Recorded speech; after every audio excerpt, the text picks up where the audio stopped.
one of my Facebook group members asked me a question, and the question is, what would be some actions that could affect or enable my child, right? So how do you know, as parents, it's hard to see when you are doing too much for them. So really, how do we know if we're enabling our kids, if we're stifling them, doing too much? The conversation kind of started off about, showing emotion and hugs and comforting when our kids are upset. This person thought that hugs are good, but the spouse does not think they're good, and that you're enabling them and you're keeping them from being able to learn how to comfort themselves when you go and comfort them. So we got into this conversation, and she was asking, how do you know? How do you know if you're doing too much for your kids? So the main answer to this is, if it's something your child can do, if they can do it on their own, then let them do it, right? Doing things for themselves makes them feel good. It builds their self-esteem. It builds their confidence. So if they know how to put their shoes on, let them put their shoes on. Even if it takes a few extra minutes, if you're running out the door, just make sure you give them that extra time and let them put on their own shoes. That feels really good. It feels really good when they can accomplish something themselves. And it doesn't have to be perfect. Well, for shoes, you don't want them tripping or anything, but a lot of times we do for them because it's not at our adult level of satisfaction, whether it's putting their clothes away or, we want it done our way. And so we tend to do things for them, or we just are enabling them and, we don't want them to do that. We'll do it for them. We'll make their lives easier. We're not making their lives easier if it's something they can do for themselves. So the number one thing is, if it's something they can do, even if it's not perfect, even if it takes them longer, let them do it and cheer them on. Like, wow, look at that. Like, you made your sandwich. Like, wow, you must feel really good about that. You made your own sandwich, even if it's a sloppy peanut butter and jelly sandwich and it looks awful and it took them forever. Let them do it, because then they feel good. Look at me. I'm taking care of myself. I made myself a sandwich. Like, I'm so good. It builds their confidence and self-esteem. Right? Now, not saying that they have to prepare their own food, but I think you see what I'm saying here is, you want to give them as many opportunities to be independent and start learning and practicing these skills. If you're constantly doing things for them that they can do for themselves, that's not helpful. Of course, we make our kids meals, and we're going to do things for them as parents, and that's absolutely okay.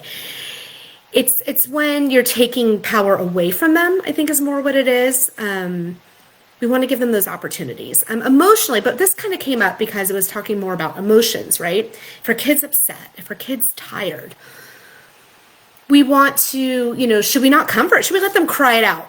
Should we let them sit there and figure it out and tough love, pull it together, figure it out? Tough love doesn't work. Here's the thing. Our kids do not have a lot of these skills, especially emotional regulation. Heck, a lot of us don't have emotional regulation skills totally mastered ourselves. So our kids need our help to learn how to do it.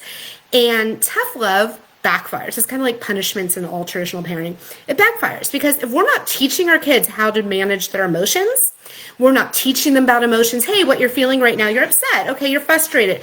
If we're not teaching them emotional literacy, and they're upset and they're crying and we just ignore them, deal with it, and walk away, how are they going to learn these skills? So what happens? They have to figure it out themselves. And most likely the way they're going to figure out how to deal with these emotions is not a healthy or helpful way, right? They're going to, as the kids get older, this is when they start getting into drugs and self-soothing and all these other things that they do because they don't know how to calm themselves down, right? Or they stuff it, or they start being dependent on other people to tell them how they're feeling and for that external validation, right? We want them to be in touch with their emotions. We want to help them identify their emotions. We want to comfort them.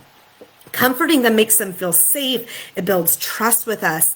It also teaches them how to start the process of regulating. Like, oh, that hug felt good.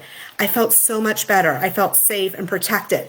Now they feel good about themselves. They don't feel ashamed. Now we can start talking to them. Hey, what you were feeling, that sounds like frustration. And start teaching them, what did that feel like in your body when you were feeling upset and frustrated? And oh, I felt this. Okay, hey, next time you feel that, what can you do to help yourself feel better? we can start teaching them the skills they need to manage those emotions. But first, we have to help them just understand what regulation is. And I mean, heck, I know if I'm feeling upset and someone comes and gives me a hug, it feels great. I feel connected. I feel safe.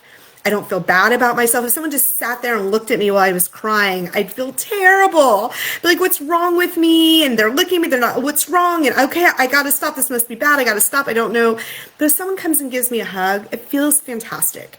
And this is what we're doing for our kids. It doesn't mean I need hugs all the time.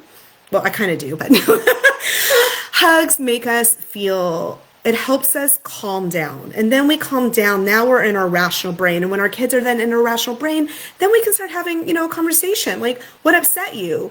How can we deal with this better next time? How can you comfort yourself? Because you're not always going to be there to hug them. So, but when they experience what it feels like to be comforted and what regulation feels like, then they actually have a little bit of awareness around it. And then we can start introducing ways for them to start learning how to do it themselves. So hugs, always. Validating, always. If a friend says to me, oh, you seem really upset right now, I totally get it. That makes me feel heard and seen and will calm me down. Doesn't matter how old you are. Validating hugs is always okay. But we do want to make sure that we're teaching them the skills, that they also need to do it on their own, because we aren't always going to be there. And depending on their age, there's different levels we can take it. So we can say to our kids, like, hey, next time you're feeling frustrated, what can you do? Or if you're feeling frustrated at school, what can you do? Kids want to do things on their own. They love doing things on their own and being independent. So they're going to be open to learning this. So it's just a combination of helping them, giving them that comfort and that safety they need so that they can be in their rational brain, and then helping them learn to do the things learn the skills that they need, whether it's emotional, whether it's communication, whether it's problem solving. So we want to meet our kid where it is. So how do we know if we're doing too much for our child? We want to meet them where they are. If they're able to do certain things for themselves and they want to do it and it makes them feel good, great, let them do it, even if it's not perfect. Occasionally we want to do things just to be nice. Heck, I'll make my young adult kids a sandwich just to be nice, right? It's okay to do that, but it's also important, it's like an act of service, but we want to make sure sometimes doing too much for our kids when they can do it themselves actually hurts them. So give them those opportunities, cheer them on if they can do things for themselves. And if they need your help, that's okay too, right? Meet them where they're at.